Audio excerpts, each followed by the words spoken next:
Presidente Noal, allora, la Recantina, una varietà autoctona,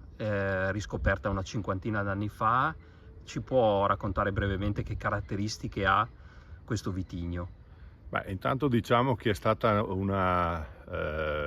bel regalo che i nostri viticoltori, alcuni in particolare, sono riusciti a mantenere questo vitigno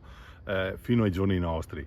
Oggi noi vogliamo rivalutarlo, vogliamo cercare di portarlo all'attenzione del grande pubblico, ma anche dei nostri soci che in una zona dove il Prosecco la fa da padrone ed è evidente l'Asolo Prosecco con i suoi risultati fantastici del 2024 e quelli che stanno almeno fino ad ora continuando ad arrivare al 25, sicuramente ha una sua storia, una sua possibilità economica anche per tutto il territorio, ma noi vogliamo valorizzare invece i rossi i vini del Montello in particolare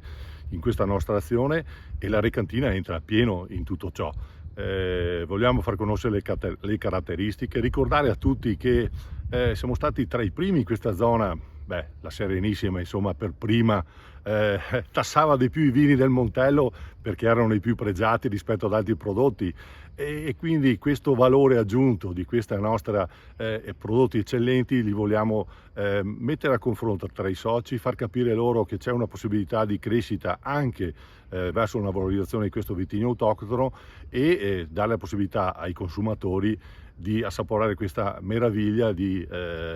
prodotto che veramente nasconde tante caratteristiche. Grazie.